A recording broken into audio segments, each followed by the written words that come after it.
Hi friends, ಎಲ್ರಿಗೂ ನಮಸ್ತೆ. Vedic ಅಸ್ಟ್ರಾಲಜರ್ಗೆ ಸ್ವಾಗತ. ನಿಮಗೆ ಎಲ್ಲರೂ ಹೇಗಿದ್ದೀರಾ ಸ್ನೇಹಿತರೆ? ನಾನು ಚೆನ್ನಾಗಿದ್ದೀನಿ. ಐ ಹೋಪ್ ನೀವೆಲ್ಲರೂ ಚೆನ್ನಾಗಿದ್ದೀರಾ ಅಂತ ಅಂದ್ಕೊಂಡಿದ್ದೀನಿ. ಈ ವಿಡಿಯೋನ ಫಸ್ಟಿಂದ ಕೊನೆವರೆಗೂ ಸ್ಕಿಪ್ ಮಾಡದೆ ನೋಡಿ. ನಿಮ್ಗೆ ಇಷ್ಟ ಆದರೆ ಲೈಕ್ ಮಾಡಿ, ಶೇರ್ ಮಾಡಿ. ಹಾಗೆ ಓಂ ಶ್ರೀ ಗುರು ರಾಘವೇಂದ್ರಾಯ ನಮಃ ಅಂತ ಒಂದು ಕಮೆಂಟ್ ಕೊಡೋದನ್ನು ಮರಿಬೇಡಿ. ಹೊಸದಾಗಿ ನೋಡೋರು ನಮ್ಮ ಚಾನಲ್ಗೆ ಸಬ್ಸ್ಕ್ರೈಬ್ ಮಾಡ್ಕೊಳ್ಳಿ.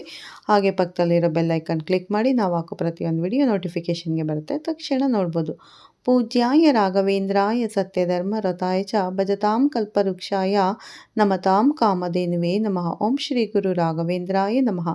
ರಾಯರು ಎಲ್ಲರಿಗೂ ಒಳ್ಳೇದು ಮಾಡಲಿ ಅಂತ ಹೇಳ್ತಾ ಈ ವಿಡಿಯೋನ ಸ್ಟಾರ್ಟ್ ಮಾಡೋಣ. ಇವತ್ತಿನ ವಿಷಯ, ನಾವು ದೇವ್ರ ಮನೆಯಲ್ಲಿ ಕಳಸನ ಯಾವ ರೀತಿ ಇಡಬೇಕು ಅನ್ನೋದ್ರ ಬಗ್ಗೆ ಸಂಪೂರ್ಣ ಮಾಹಿತಿನ ಶೇರ್ ಮಾಡ್ತಾ ಇದ್ದೀನಿ. ಎಲ್ಲೂ ಸ್ಕಿಪ್ ಮಾಡದೆ ನೋಡಿ ಸ್ನೇಹಿತರೆ.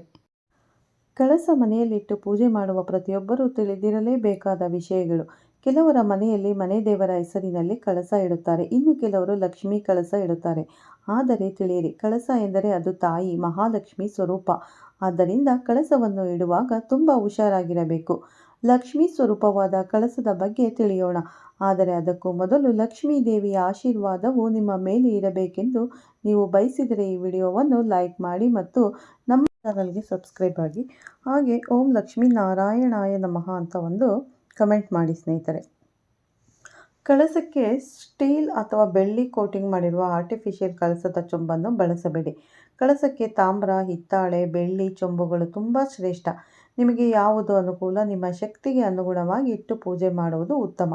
ನಿಮ್ಮ ಮನೆಯಲ್ಲಿ ಹಿರಿಯರು ಹೇಗೆ ಕಳಸ ಸ್ಥಾಪನೆ ಮಾಡಿ ಪೂಜೆ ಮಾಡುತ್ತಿದ್ದರೋ ಅದೇ ರೀತಿ ಪೂಜೆ ಮಾಡುವುದು ಕೂಡ ಬಹಳ ಶ್ರೇಷ್ಠ. ಕೆಲವರ ಮನೆಯಲ್ಲಿ ಮನೆ ದೇವರ ಕಳಸ ಇಡುತ್ತಾರೆ, ಇನ್ನು ಕೆಲವರು ಲಕ್ಷ್ಮೀ ಕಳಸ ಇಡುತ್ತಾರೆ ಮತ್ತು ತಾಯಿ ಕಳಸ ಅಂದರೆ ಕಾಯಿ ಕಳಸ, ಎಲೆ ಕಳಸ, ಈ ರೀತಿ ಅವರದೇ ಆದ ಸಂಪ್ರದಾಯ ಇರುತ್ತೆ. ನಿಮ್ಮ ಮನೆಯಲ್ಲಿ ಲಕ್ಷ್ಮೀ ಕಳಸ ಇಡುವುದಾದರೆ ಕಳಸಕ್ಕೆ ಮಾಂಗಲ್ಯ ಹಾಕುವುದು ಬಹಳ ಒಳ್ಳೆಯದು. ಇಲ್ಲದಿದ್ದರೆ ಅರಿಶಿಣದ ಕೊಂಬನ್ನಾದರೂ ಕಟ್ಟಬೇಕು. ನೆನಪಿಡಿ, ಕಳಸವನ್ನು ಯಾವುದೇ ಕಾರಣಕ್ಕೂ ನೆಲದ ಮೇಲೆ ಇಡಬೇಡಿ. ಒಂದು ತಟ್ಟೆಗೆ 3 ಹಿಡಿ ಅಥವಾ 5 ಹಿಡಿ ಅಕ್ಕಿ ಹಾಕಿ ಅದಕ್ಕೆ ಅರಿಶಿಣ ಕುಂಕುಮ ಹಾಕಿ ಉಂಗುರದ ಬೆರಳಿನಿಂದ ಅಷ್ಟದಳದ ಕಮಲ ಬಿಡಿಸಿ ಅದರ ಮೇಲೆ ಕಳಸ ಸ್ಥಾಪನೆ ಮಾಡುವುದು ತುಂಬ ಶ್ರೇಷ್ಠ. ಮತ್ತು ಕಳಸಕ್ಕೆ ಇಡುವ ತೆಂಗಿನಕಾಯಿಯನ್ನು ಆರಿಸುವಾಗ ತೆಂಗಿನಕಾಯಿಗೆ ಜುಟ್ಟು ಇರಬೇಕು. ಕಣ್ಣು ಕಾಣಿಸದ ತೆಂಗಿನಕಾಯಿ ಇಡಬೇಕು. ಇದು ಬಹಳ ಮುಖ್ಯ. ಕಳಸಕ್ಕೆ ವೀಳ್ಯದೆಲೆ ಅಥವಾ ಮಾವಿನ ಎಲೆ ಯಾವುದಾದರೂ ಇಡಬಹುದು, ಆದರೆ ಎಲೆ ಹರಿದಿರಬಾರದು, ತೂತಾಗಿರಬಾರದು. ಎಲೆಗಳು ಒಂದೇ ಅಳತೆಯಲ್ಲಿ ಇರಬೇಕು. ಕಳಸಕ್ಕೆ ಹಾಕುವ ನೀರು ತೆಂಗಿನಕಾಯಿಗೆ ತಾಕುವಂತೆ ಇರಲಿ, ಆದರೆ ಚೊಂಬಿನಿಂದ ಚೆಲ್ಲುವಂತೆ ಹಾಕಬೇಡಿ. ಕಳಸಕ್ಕೆ ಶುದ್ಧವಾದ ಚೊಂಬನ್ನು ಇಡಬೇಕು. ಅದಕ್ಕೆ ಅರಿಶಿಣ, ಕುಂಕುಮ, ಗಂಧ ಹಚ್ಚಿ ಶುದ್ಧವಾದ ನೀರು ಹಾಕಿ ನಂತರ ನೀರಿಗೆ ಒಂದು ಚಿಟಿಕೆ ಅರಿಶಿಣ, ಕುಂಕುಮ ಹಾಕಿ, ಒಂದು ಹೂವು ಹಾಕಿ, ಒಂದು ನಾಣ್ಯ ಹಾಕಿ. ಯಾವುದಾದರೂ ಸರಿ, ಹಿತ್ತಾಳೆ, ಬೆಳ್ಳಿ ಅಥವಾ ಮಾಮೂಲಿ ನಾಣ್ಯ ಕೂಡ ಆದರೂ ಸರಿ, ಮರೆಯದೆ ಹಾಕಿ. ಇದು ಪ್ರಾಣದ ಪ್ರತೀಕ. ಇನ್ನು ಕೆಲವರು ಕವಡೆ, ಗೋಮತಿ ಚಕ್ರ, ಕಮಲದ ಬೀಜ ಇತ್ಯಾದಿ ಹಾಕುತ್ತಾರೆ, ಆದರೆ ಇದು ಹಬ್ಬ ಹರಿದಿನಗಳಲ್ಲಿ ಹಾಕಿದರೆ ಸಾಕು. ಕಳಸ ಪ್ರತಿಷ್ಠಾಪನೆ ಮಾಡಿದ ಮೇಲೆ ಪದೇ ಪದೇ ಮುಟ್ಟುವುದು, ಹೂವು ಸರಿಪಡಿಸುವುದು ಮಾಡಬೇಡಿ. ಯಾವುದೇ ಕಾರಣಕ್ಕೂ ಮಂಗಳವಾರ, ಶುಕ್ರವಾರ, ಅಮಾವಾಸ್ಯೆ, ಹುಣ್ಣಿಮೆ, ಏಕಾದಶಿ, ಪವಿತ್ರ ಹಬ್ಬದ ದಿನಗಳಲ್ಲಿ ಕಳಸ ಕದಲಿಸಬೇಡಿ.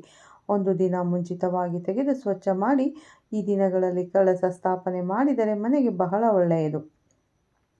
ಕಳಸ ಕದಲಿಸುವಾಗ 3 ಸಲ ಬಲಕ್ಕೆ ಸರಿಸಿ ನಂತರ ತೆಗೆಯಬೇಕು. ಕಳಸ ಕದಲಿಸಿದ ಮೇಲೆ ನೀರನ್ನು ತೆಂಗಿನ ಮರ ಅಥವಾ ತುಳಸಿ ಗಿಡಕ್ಕೆ ಹಾಕಿ ಯಾರು ತುಳಿಯಬಾರದು. ಸ್ನೇಹಿತರೆ, ಈ ಎಲ್ಲ ನಿಯಮಗಳನ್ನು ಪಾಲಿಸಿ ಮನೆಯಲ್ಲಿ ಕಳಸವನ್ನು ಇಟ್ಟರೆ ಮಹಾಲಕ್ಷ್ಮಿ ತಾಯಿ ಸದಾ ಮನೆಯಲ್ಲಿಯೇ ಇದ್ದು ಸಂಪತ್ತು, ಸಮೃದ್ಧಿ, ಆರೋಗ್ಯ, ಭಾಗ್ಯ ಕೊಟ್ಟು ಕರುಣಿಸುತ್ತಾಳೆ. ನಿಮಗೆ ಅಷ್ಟೈಶ್ವರ್ಯ ಲಭಿಸುತ್ತದೆ. ಸ್ನೇಹಿತರೆ, ಈ ಮಾಹಿತಿ ನಿಮಗೆ ಇಷ್ಟವಾದರೆ ದಯವಿಟ್ಟು ಲೈಕ್ ಮಾಡೋದನ್ನು ಮರಿಬೇಡಿ. ಹಾಗೂ ಈ ವಿಡಿಯೋಗೆ ಒಂದು ಓಂ ಶ್ರೀ ಮಹಾಲಕ್ಷ್ಮಿಯೇ ನಮಃ ಅಂತ ಕಮೆಂಟ್ ಕೊಡೋದನ್ನು ಮರಿಬೇಡಿ. ಮತ್ತಷ್ಟು ವಿಡಿಯೋಸ್ಗಳಿಗಾಗಿ ನಮ್ಮ ಚಾನಲ್ಗೆ ಸಬ್ಸ್ಕ್ರೈಬ್ ಮಾಡಿ. ನಮ್ಮ ವಿಡಿಯೋನ ಕೊನೆವರೆಗೂ ನೋಡಿ ಅಂತ ಕೇಳ್ಕೊತೀನಿ. ಎಲ್ಲೂ ಸ್ಕಿಪ್ ಮಾಡಬೇಡಿ ಸ್ನೇಹಿತರೆ. ನೋಡಿದ್ರಲ್ಲ, ಪ್ರತಿಯೊಬ್ಬರ ಮನೆಯಲ್ಲೂ ಕಳಸ ಇಡಲೇಬೇಕು ಅಂತ ಏನಿಲ್ಲ, ಆದರೆ ಅವರವರ ಸಂಪ್ರದಾಯಕ್ಕೆ ಹಿರಿಯರು ಯಾವ ರೀತಿ ಮನೆಯಲ್ಲಿ ನಡೆಸ್ಕೊಂಡು ಬಂದಿರ್ತಾರೋ ಆ ರೀತಿ ಕಳಸನ ಇಟ್ಟು ಪೂಜೆ ಮಾಡಿ. ಹೊಸದಾಗಿ ಸಂಪ್ರದಾಯ ಮಾಡ್ತೀವಿ ಅಂತ ಮಾಡೋರು ನೀವು ಹಿರಿಯರನ್ನು ಮೊದಲು ಮನೆಯಲ್ಲಿರೋ ಹಿರಿಯರನ್ನು ಕೇಳಿ ನಂತರ ಸ್ಥಾಪನೆ ಮಾಡಿ. ಪ್ರತಿಯೊಬ್ಬರೂ ಕಳಸ ಸ್ಥಾಪನೆ ಮಾಡೋದ್ರಿಂದ ಯಾವುದೇ ರೀತಿ ತೊಂದರೆ ತಾಪತ್ರಯ ಇಲ್ಲ. ಆದರೆ ಶುದ್ಧವಾದ ಚೊಂಬನ್ನು ಇಟ್ಟು ಕಳಸ ಸ್ಥಾಪನೆ ಮಾಡಿ. ಹೇಳಿದ ಹಾಗೆ ಮಾವಿನ ಎಲೆ ಅಥವಾ ವೀಳ್ಯದೆಲೆಯಿಂದ ಕಳಸವನ್ನು ಇಡಿ.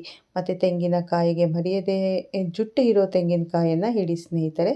ಹಾಗೆ ನೀವು ಬೆಳ್ಳಿ ಅಥವಾ ತಾಮ್ರ ಹಿತ್ತಾಳೆ ಯಾವುದಾದ್ರೂ ಚಂಬನ್ನು ಇಡ್ಬೋದು. ಆದರೆ ಸ್ಟೀಲ್ ಚಂಬನ್ನು ಮಾತ್ರ ಯಾವುದೇ ಕಾರಣಕ್ಕೂ ಇಡಕ್ಕೆ ಹೋಗಬೇಡಿ. ಸ್ಟೀಲ್ ಚಂಬು ಇಡಬಾರ್ದು ಸ್ನೇಹಿತರೆ. ಇದು ಹೇಳಿದ ಹಾಗೆ ಮಂಗಳವಾರ ಶುಕ್ರವಾರ ಕದಲಿಸಬೇಡಿ. ಅಮಾವಾಸ್ಯೆ ಪೌರ್ಣಮಿ ಹಬ್ಬ ಹರಿದಿನಗಳಲ್ಲಿ ಕದಲಿಸೋದಕ್ಕೆ ಹೋಗಬೇಡಿ. ನೀವು ಹಬ್ಬದ ಹಿಂದಿನ ದಿನವೇ ನೀವು ದೇವರ ಮನೆಯನ್ನು ಸ್ವಚ್ಛ ಮಾಡಿ ಕಳಸವನ್ನು ಶುದ್ಧ ಮಾಡಿ ಜೋಡಿಸಿ ನಂತರ ಬೆಳಗ್ಗೆ ಎದ್ದು ನೀವು ಬ್ರಾಹ್ಮಿ ಮುಹೂರ್ತದಲ್ಲಿ ಸ್ನಾನ ಮಾಡಿ ಕಳಸಕ್ಕೆ ಪೂಜೆಯನ್ನು ಮಾಡ್ಕೋಬೋದು ಹಬ್ಬ ಹರಿದಿನಗಳಲ್ಲಿ ಸ್ನೇಹಿತರೆ. ಒಂದು ದಿನ ಮುಂಚಿತವಾಗಿ ಶುದ್ಧ ಮಾಡಿದ್ರೆ ನಮಗೂ ಕೆಲಸ ಕಮ್ಮಿನೇ ಆಗುತ್ತೆ ಮತ್ತು ದೇವ್ರ ಮನೆ ಶುದ್ಧವಾಗಿರುತ್ತೆ. ಹಬ್ಬದ ದಿನ ಎದ್ದು ಮಾಡಬೇಕಂದ್ರೆ ತುಂಬ ಕಷ್ಟ ಆಗುತ್ತೆ. ಯಾಕಂದರೆ ತಿಂಡಿ ಅಡುಗೆ ಮಾಡೋದು ತುಂಬ ಕಷ್ಟ ಕೆಲಸಗಳಿರ್ತವೆ. ಹಾಗಾಗಿ ಒಂದು ದಿನ ಮುಂಚಿತವಾಗಿ ನೀವು ದೇವರ ಮನೆ ತಲೆ ಸ್ನಾನವನ್ನು ಮಾಡಿ ಮನೆ ಶುದ್ಧ ಮಾಡಿ ನೀವು ದೇವರ ಮನೆಯಲ್ಲಿ ಕಳಸವನ್ನು ಇಡ್ಬೋದು ಸ್ನೇಹಿತರೆ. ಯಾವುದೇ ರೀತಿ ತೊಂದರೆಗಳಿಲ್ಲ. ಆದರೆ ಹಿರಿಯರ ಅನುಮತಿ ಮೇರೆಗೆ ಕಳಸವನ್ನು ಇಡಿ. ಓಕೆ ಸ್ನೇಹಿತರೆ, ಈ ಕಳಸದ ವಿಷಯದ ಬಗ್ಗೆ ನಿಮ್ಗೆ ಏನು ಅನಿಸುತ್ತೆ ಅನ್ನೋದನ್ನು ಒಂದು ಕಮೆಂಟಲ್ಲಿ ತಿಳಿಸಿ. ಇಷ್ಟ ಆದರೆ ವಿಡಿಯೋ ಲಕ್ಷ್ಮೀ ನಾರಾಯಣಾಯ ನಮಃ ಅಥವಾ ಓಂ ಶ್ರೀ ಮಹಾಲಕ್ಷ್ಮೀ ನಮಃ ಅಂತ ಕಮೆಂಟ್ ಕೊಡೋದನ್ನು ಮರಿಬೇಡಿ ಸ್ನೇಹಿತರೆ. ಹೊಸದಾಗಿ ನೋಡೋರು ವೇದಿಕ್ ಅಸ್ಟ್ರಾಲಜರ್ಗೆ ಸಬ್ಸ್ಕ್ರೈಬ್ ಮಾಡ್ಕೊಳ್ಳಿ. ಪಕ್ಕದಲ್ಲಿರೋ ಬೆಲ್ಲೈಕನ್ ಕ್ಲಿಕ್ ಮಾಡಿ.